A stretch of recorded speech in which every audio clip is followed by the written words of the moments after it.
Assalamualaikum warahmatullahi wabarakatuh. Kembali lagi di YouTube channel Ibu Naili.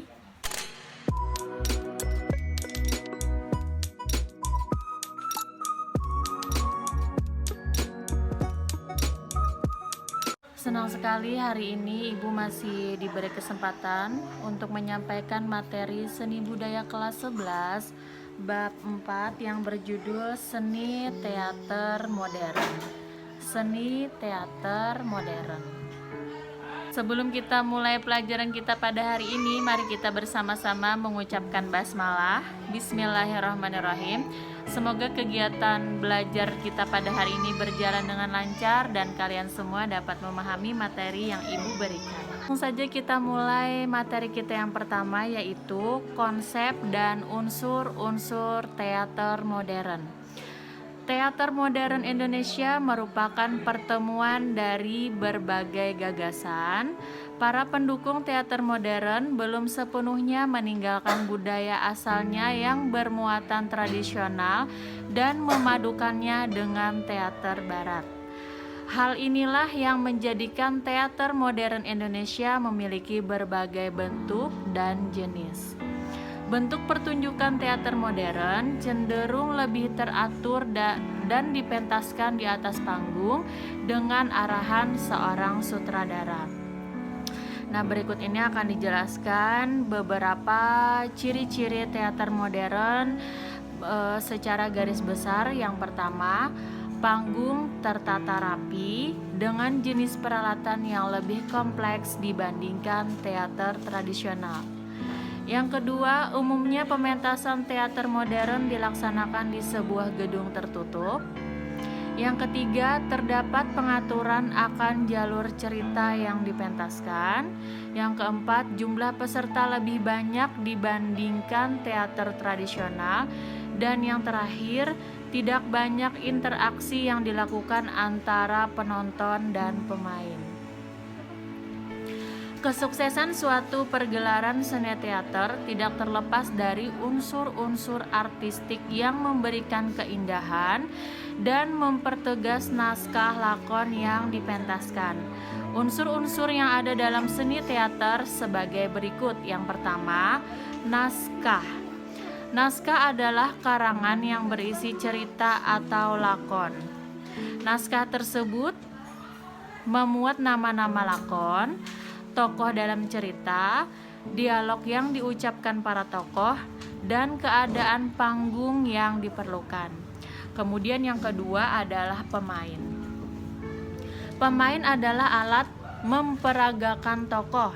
Pemain mempunyai wewenang untuk membuat refleksi dari naskah melalui dirinya. Yang ketiga adalah sutradara. Sutradara adalah pemimpin pertunjukan yang mempunyai ide atau gagasan tentang bentuk garapan serta perilaku pemain untuk memerankan tokoh cerita yang dibawakan. Sebagai pimpinan, sutradara bertanggung jawab terhadap kelangsungan proses terciptanya pementasan. Sutradara juga harus bertanggung jawab terhadap masyarakat atau penonton. Dengan kata lain, sutradara merupakan penanggung jawab utama. Yang keempat, penata rias. Penata rias dalam teater mempunyai arti lebih spesifik, yaitu seni mengubah wajah untuk menggambarkan karakter tokoh. Tokoh dalam teater memiliki karakternya yang berbeda-beda. Tata rias merupakan salah satu cara menampilkan karakter tokoh yang berbeda-beda tersebut. Yang kelima, tata panggung. Tata panggung disebut juga dengan istilah skeneri atau tata dekorasi. Tidak hanya sekedar dekorasi atau hiasan semata, tetapi segala tata letak perabot yang akan digunakan oleh aktor disediakan oleh penata panggung. Yang keenam, tata cahaya. Tata lampu adalah pengaturan cahaya di panggung.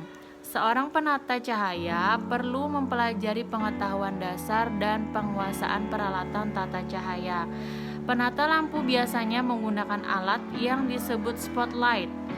yaitu semacam kotak besar berlensa yang berisi lampu ratusan watt.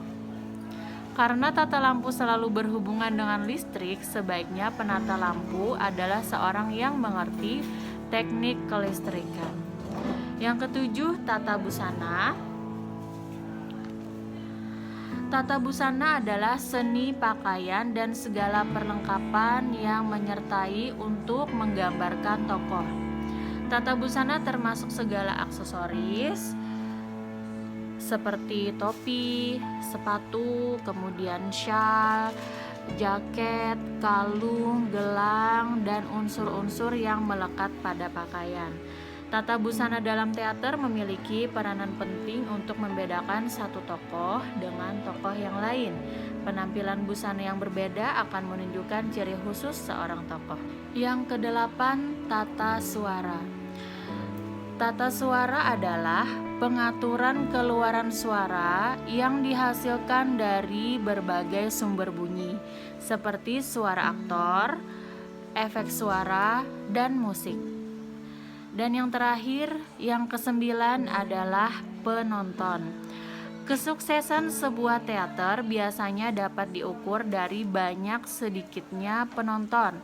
Penonton teater terdiri atas berbagai macam latar belakang, baik pendidikan, ekonomi, kemampuan mengapresiasi, maupun motivasi. Dilihat dari segi motivasinya, di sini setidaknya ada 3 ragam jenis penonton, yaitu yang pertama penonton peminat, kemudian penonton iseng, dan penonton penasaran. Jadi penonton minat itu adalah penonton yang memiliki intelektual yang mampu mengapresiasikan sebuah seni, terutama seni teater. Yang kedua, penonton penasaran, yaitu penonton yang ingin tahu apa sebetulnya yang dipentaskan. Yang ketiga adalah penonton iseng. Jadi sebetulnya penonton iseng ini dia tidak punya perhatian khusus terhadap suatu drama, hanya iseng saja ingin menonton pementasan tersebut. Oke, materi selanjutnya adalah latihan teknik pemeranan. Yang pertama yang harus dilatih untuk memerankan suatu tokoh dalam drama adalah olah suara. Olah suara adalah praktik pengolahan atau pelatihan elemen-elemen yang berhubungan dengan suara melalui teknik pernapasan dan pengucapan agar memiliki artikulasi yang jelas, intonasi suara, dinamika suara, dan kekuatan suara. Agar tujuannya tercapai, pemain teater harus melatih. Di sini ada beberapa yang harus dilatih. Ada 3. Yang pertama yaitu kejelasan ucapan, dengan tujuan agar setiap suku kata yang ia ucapkan cukup terdengar. Yang kedua, tekanan ucapan, dengan tujuan agar isi pikiran dan isi perasaan dari kalimat yang ia ucapkan bisa ditonjolkan. Dan yang ketiga adalah kerasnya ucapan, dengan tujuan agar kalimat yang ia ucapkan cukup terdengar oleh seluruh penonton.